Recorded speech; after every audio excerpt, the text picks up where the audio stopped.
All right, guys, in this video, I wanted to talk to you about being somebody's boss or being a boss for the first time, being a manager. A lot of people who open their own businesses, who are just new, they're just getting started, have never been a manager before. They've never been a boss before. They've never been in a position of, I don't want to call it even authority. They've never been in a position of leadership in the context of business and in the context of running their own business. So they approach it from a whole multitude, a whole wide spectrum of different perspectives upon it. And there's a lot of variability in terms of the skill level and common sense, let's say, that gets applied to this. So I thought I would do a quick vid and just talk to you a little bit about my experience in management, my experience with being people's boss, and what's worked for me and what hasn't worked for me and what I've, dealt with before. The first thing I want to say about being somebody's boss, being in a position of authority and management, is that you need to lead by example. Okay. And I don't mean you should lead by example. You really need to. If you're bringing people on, if you're working on building an agency and you hire a salesperson, let's say, and you don't know how to sell your own product, well, how are they going to be able to ask you for help or questions or anything? Right. And I've seen people do this. I've seen people literally open an agency, hire salespeople, throw them a pitch book and say, bring me sales. What's the matter with you? You don't have sales for me? And the person is like, I don't know what I'm doing. And they're like, well, you're the salesperson. Figure it out. And they're like, do you have leads? I'm like, no. Do you have a script? No. Do you have a phone? No. And it's a crazy situation they're in. And, it doesn't make any sense. And it's funny to watch from the outside, like, wow, this person's wacky. They're completely lost. The manager is the one lost. The salesperson is expecting to walk into a job and the person who hired them doesn't have a clue about, the basic fundamentals of, working with a sales team. But it's really not funny because people get themselves into this situation all the time. They do not learn job functions that they're going to staff for. They don't even know what proper salespeople's behavior is. They don't even know when things are going right. They're just as apt to screw things up when they're going right as when they're going wrong. They're just, they have no barometer. So what I tell everybody in the Rocket Driver program, everybody here that comes to me and talks to me and asks questions about, what should I do in terms of staffing and this and that, is first, know what you're staffing for.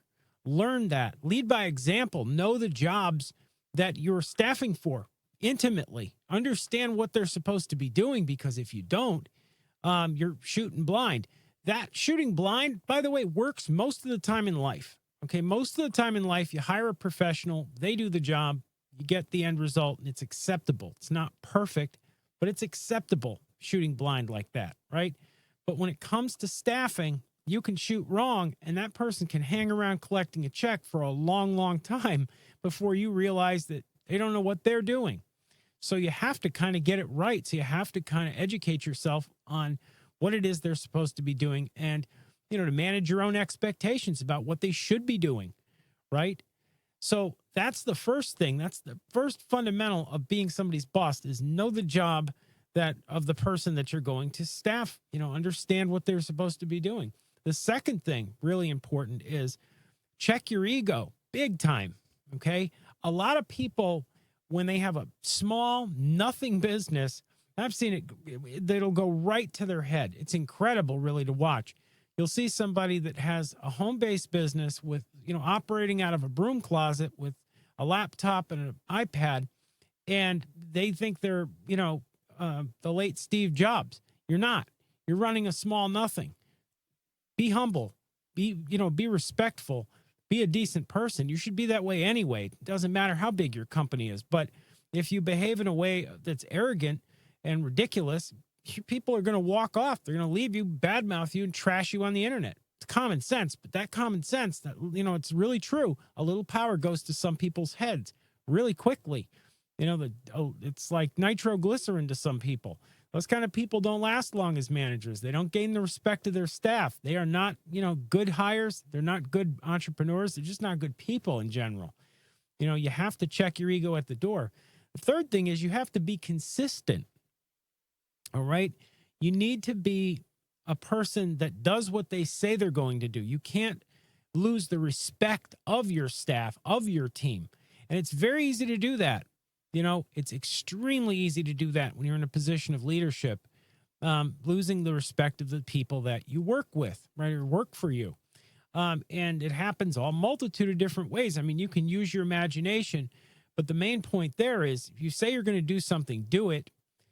Treat everybody with respect. Don't show up to work drunk. Don't, fall asleep and in your office. Don't be a slob. Don't, to that note, don't share too much of your personal life. Don't be buddies with your staff. It's important that you keep a boundary there, right? There's a level of discretion. There's a level of familiarity. And, you don't want to get too close with your staff. It's not that you don't want to be friendly, okay, or, be polite or anything like that. I just mean there are situations when you're in business where you're working with people every single day. You'll see entrepreneurs start to treat them like they're their kids or their brothers or sisters or they're their best friends or spouses even. They're not. These are people that you're paying to be there, okay? You need to be respectful of them. You need to keep that boundary up, all right? Because you could have to fire this person tomorrow potentially. So you have to keep that up and you have to keep it in the back of your head at all times. It doesn't mean that you walk around wanting to do that. It doesn't mean that you want to fire anybody. But it's something that if you don't keep it in your head, and you let that boundary come down, you can wind up in bad situations. I've known entrepreneurs that have all kinds of nightmares that have they've bred themselves into having because of foolishness like that. Also, don't give anybody an excuse to badmouth you. Don't give out that information because people are naturally, and these are like old common sense things that you should probably already know, but people are naturally jealous. People are naturally envious. There's a lot of bad things that you'll see in people. Okay, I'm not saying all people are like this, but if you give people reasons to dislike you, you give people reasons to your own team to want to act subversively and take down the house, and then you end up having to fire somebody, they're going to turn right around and rattlesnake and bite you. That will happen a lot of the time. That's something I've witnessed many, many times, where people, did things like shared their profit margins, all kinds of stuff that you really shouldn't do. Keep information to a minimum. You don't have to share information with your whole team. You don't have to talk about who does your development. You don't have to share, anything about your company that isn't for their eyes and ears to them. You don't, and you shouldn't. Okay? Think about this like you're building this business. You're building a structure, right? An organizational structure. It's on a need-to-know basis. I'm not saying you keep people in the dark or you operate like it's a spy organization. Not at all. You just apply common sense, right? You don't show the books to the sales guy. There's no reason to do that because he can turn around and say, look, he's making big money and develop, dislike for you.